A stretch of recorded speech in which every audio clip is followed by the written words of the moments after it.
my name is Amro.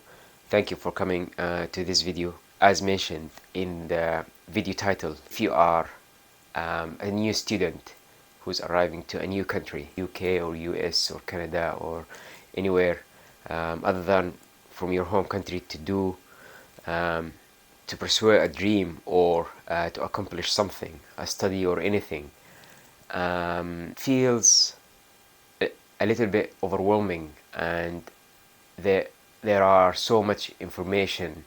Try to understand how you can start your life in that new country. I'm gonna share today how to find the basics. For example, to find an accommodation. I'm gonna try to answer a question: what type of jobs, the top jobs that may be slightly easier to get, especially if you don't have an experience that from your home country that can be used within this new country that you arrive in. What kind of jobs that easier to get you started and you build up that experience and that knowledge in that country. So what the basic essentials you need to have and apply for, so you can have your things going on and easier, and you just apply and start living your life and pursue your dream. The motivation of this story: I met someone who is a student, a sponsored student, arrived to the country, the UK. I met him a couple of times and he's a very nice young man. I noticed that he's struggling so much in finding an accommodation and also in his finance. Despite his sponsored things that you might be able to do to overcome those hardships, you need to go and consult whoever sponsor you, or whoever or the visa type that you arrive into that country, to see what you're allowed and you're not allowed. So for example, basic things like accommodation, the organization for the accommodation before he arrived to the country, it was very poor. He arrived and he started using Airbnb, and he got scammed in one of the Airbnb and he ended up to be homeless. And I think because he knew me for a few weeks or a couple of months, he started approaching me and tried to ask for help, and I try to help with what I can, with in terms of information, try to navigate through the system to find an accommodation where he needs to go and ask for help. It was a little bit a rough road, and it was tough to see someone young like this. He's struggling to find an accommodation and try it's just the basics to live his life, and he was at risk of being homeless. That's what makes me try to put this video out there, hopefully to find a student or maybe a young professional or any type of immigrant, maybe to the new country, to consider these things maybe before you arrive to the country. That's ideally. Or even if you arrive to the country, that's the first things you need to start looking at and try to get it done as soon as possible. So what I'm going to talk about today is first, how to set up a bank account. Secondly, because you need this bank account, for example, to receive fund from abroad or help transfer from your own bank account abroad to the arrival country. Secondly, what do you need to start applying for jobs?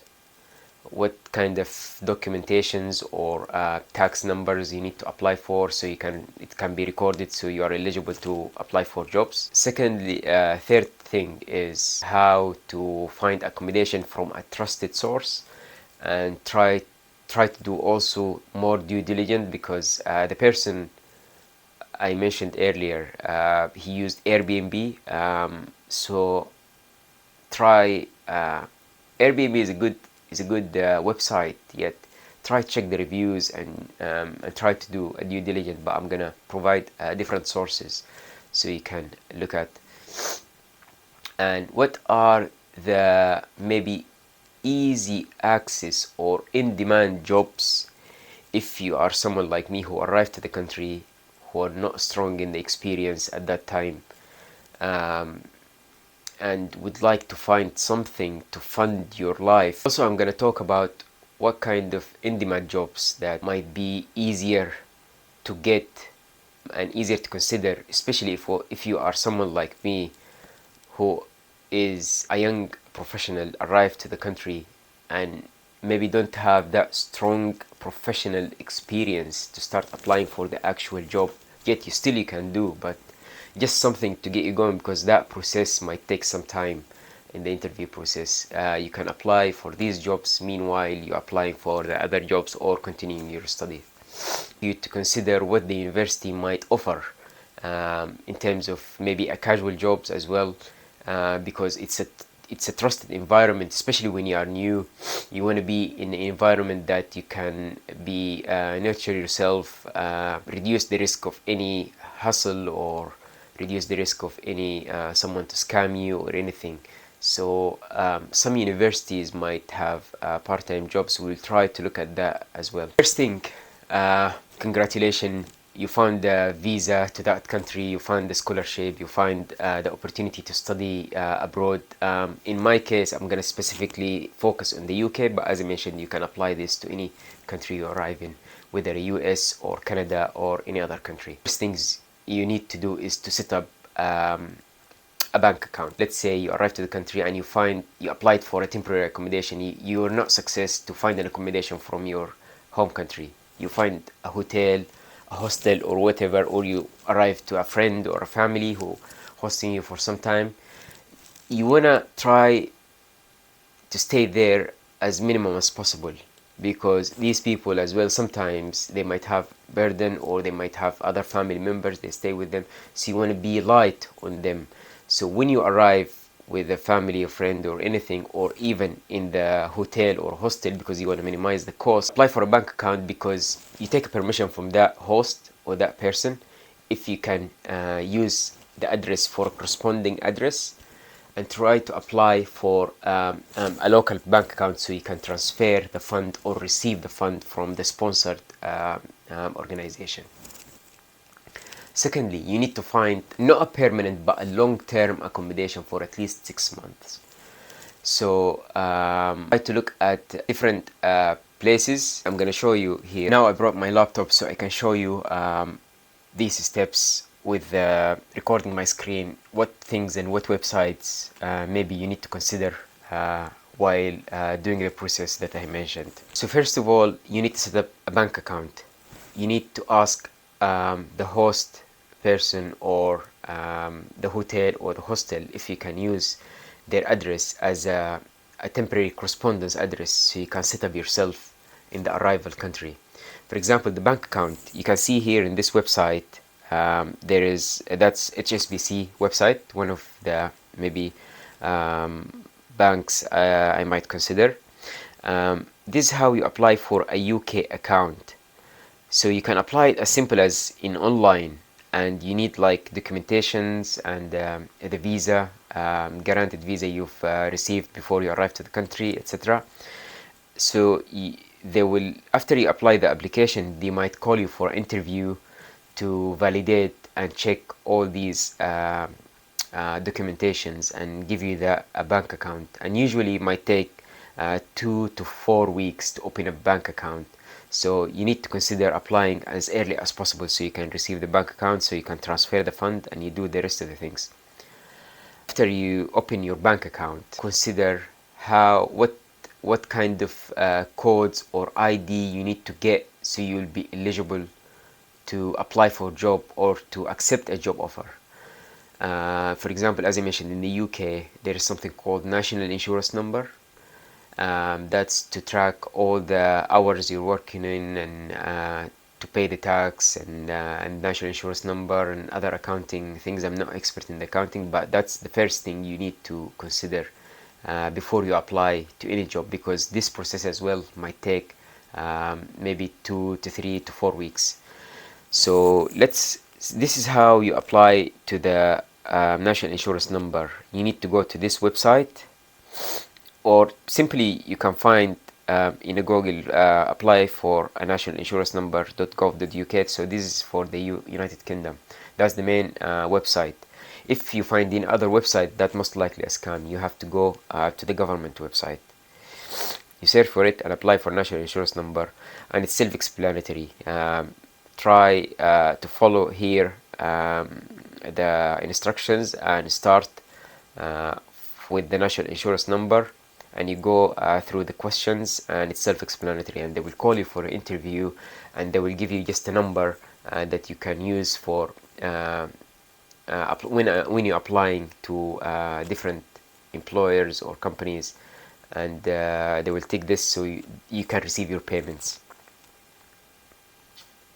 So that's the second thing. Now you have your bank account set up, and you can and you applied for a national insurance number or tax tracking code for that country. You can start applying for a job now. So now you're ready to go to fund yourself even in that country, even if you don't have that sufficient fund comes to you. So you can, in a few weeks, you will be starting applying for a job. Now, the most important thing is to find a long-term accommodation. What I mean by a long-term accommodation is 6 months or maybe a year accommodation. So you don't think about this for some time, and you just focus on the goal that makes you make a decision to move from your home country. Because usually when we are in home country, we live in our parents' house or our grandparents' house, and we don't pay rent and we don't have a responsibility. But here it's totally different thing. You need to do everything yourself, and you need to learn how to do it. So the first thing is to find an accommodation. Airbnb is a good source. However, you need to read the reviews carefully. Usually Airbnb, they don't provide a long-term accommodation. You need to, maybe you will find, but I haven't used it for long-term accommodation. But you can ask for the property landlord in the Airbnb if they can provide something like this. But the website I used, the first one I used, is a Gumtree. So for example, I'm going to show you here. For example, if you arrive to Manchester, try to find, if you arrive to Manchester City, Manchester Airport, and you, for example, you've been accepted to university there, you try to find a room or a one-bedroom flat or studio. It depends on what kind of type of accommodation you find in. You just type in. When I arrived to this country, I arrived alone, so I try to find one-bedroom flat, and here you can see all the ads for one-bedroom flat.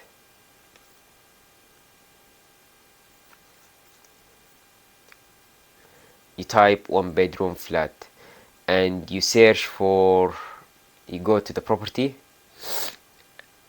and you click to rent, and you will find these flats. So you can see here, sometimes you'll find very expensive flats to rent. So you try to find something maybe within budget. So you try to modify your search, share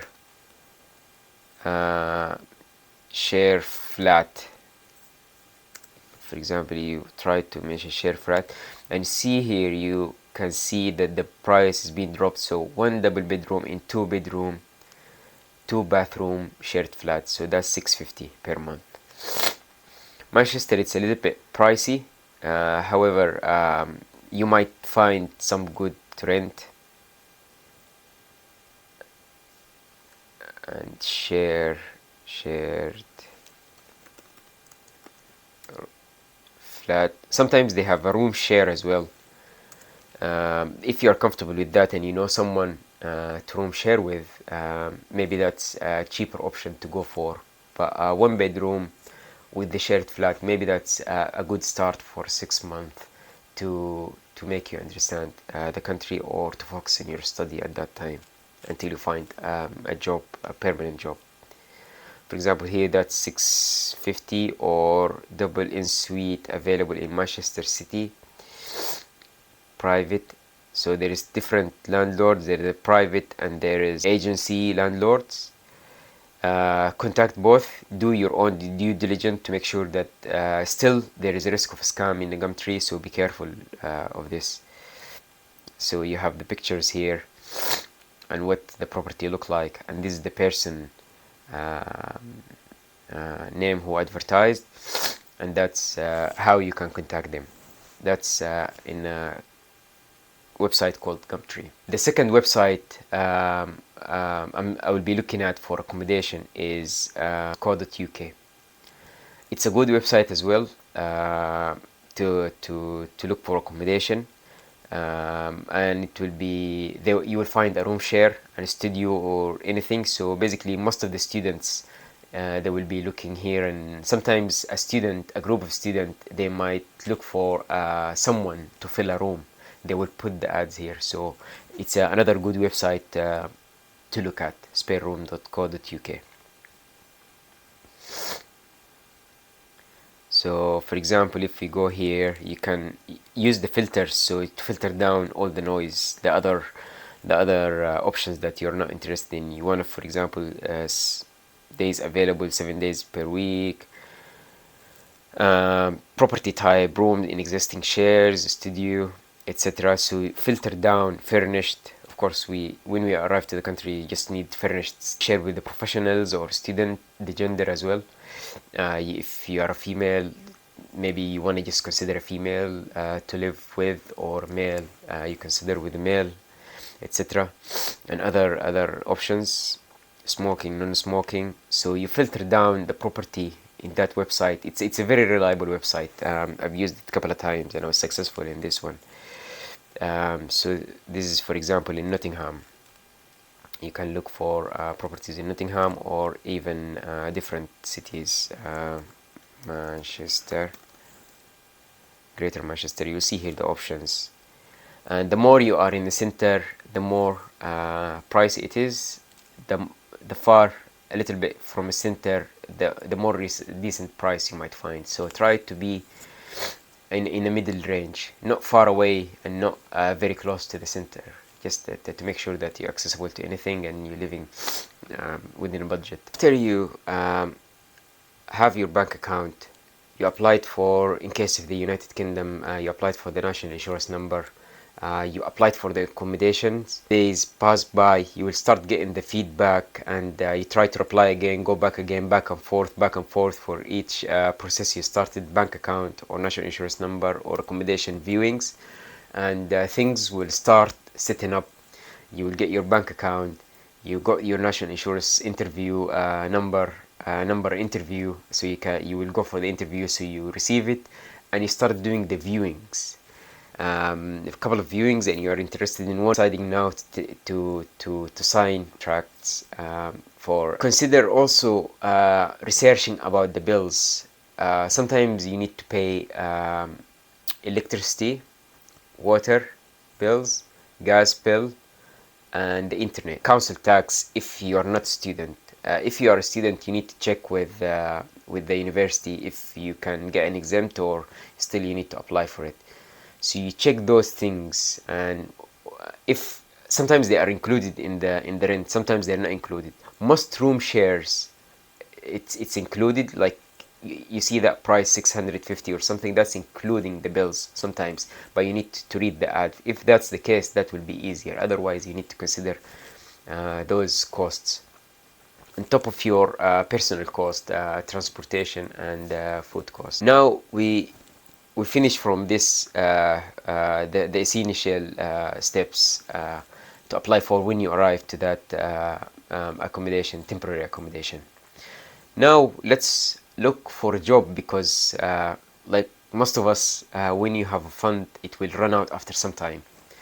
So we need a job to get by. If you have a professional experience, that from back home, you worked in banking, you worked in engineering firm, you worked in or etc., apply for these jobs, but bear in mind that this might take a few weeks process to get accepted. Might be quicker, but most likely will take a few weeks, so, or few months. So make sure, try to apply for something casual maybe, or something small in the middle, if you need it. Some of us, very minority, maybe they don't need it, but majority of us, they might need something to get them by, and no one sponsor them. So I'm gonna provide where you can look and what kind of jobs might be in demand. I'm gonna share how you can search in Google so you can find these jobs and maybe apply in their direct website. Don't apply through a third-party website. I would recommend you apply directly in the supermarket website, because you need to open an account in their website, and you might need to finish an assessment, online assessment, and you will get the feedback through their portal.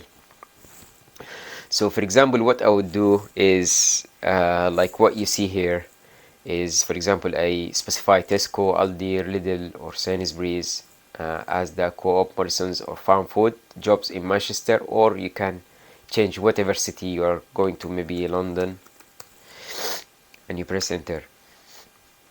And you can see all these jobs here in London that I specified. I will try to put this search term in the job description, so you can copy it, but it's easy. It's just you put or, and you put them in brackets, and jobs in London, just to make sure you filter out all the noise results, and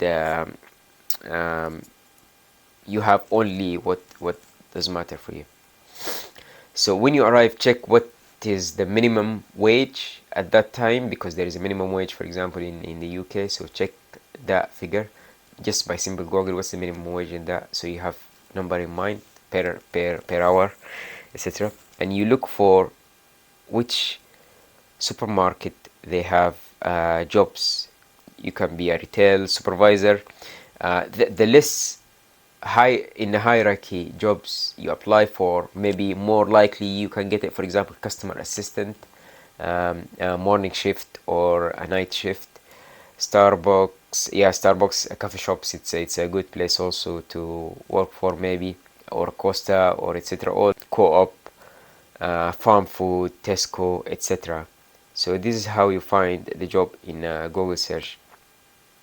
So working in supermarket, one of the easy things might look at when you arrive to the country. Another job or organization they might hire new arrivals and also in demand is the NHS.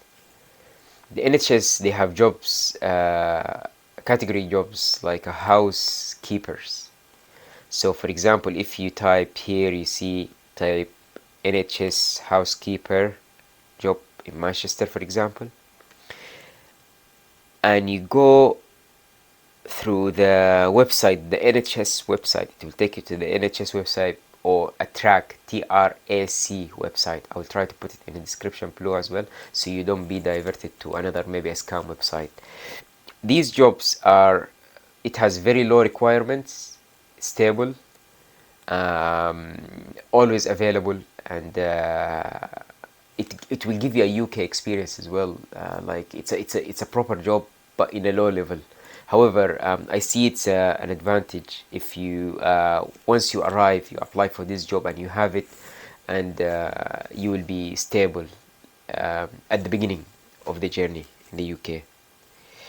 So domestic cleaner in NHS, housekeeper. What other? I think there is a porter. Is it porter?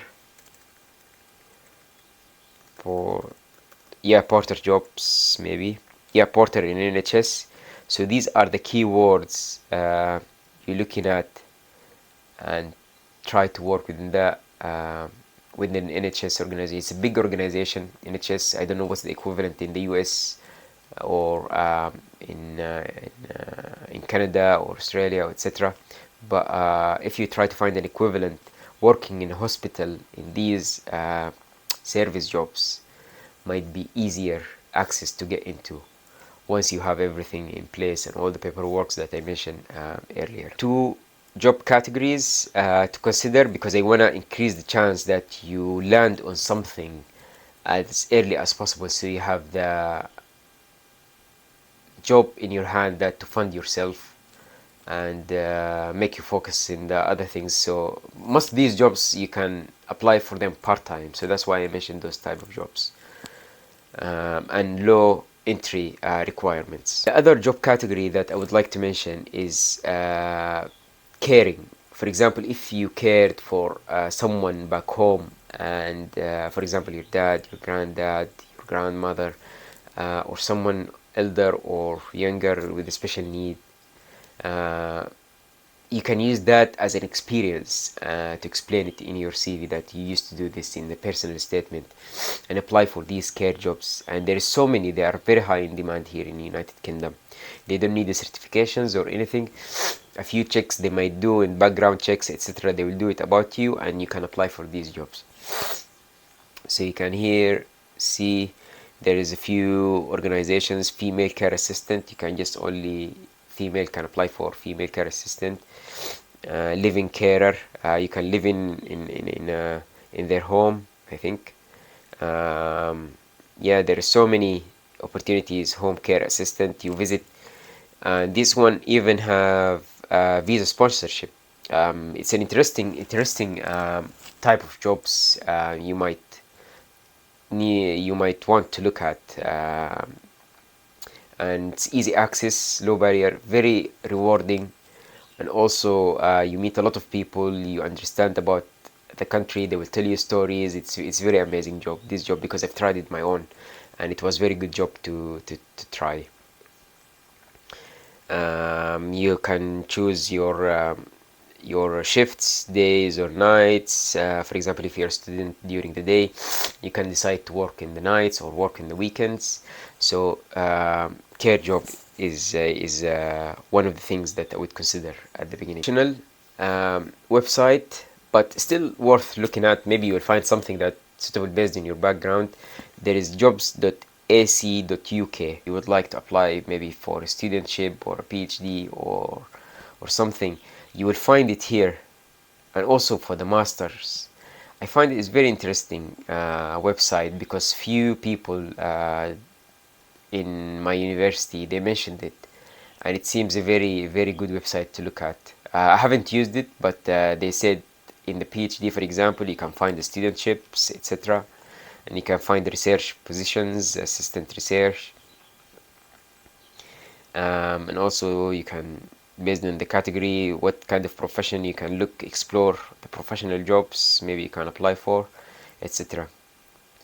So maybe worth looking at this website as well as a final thing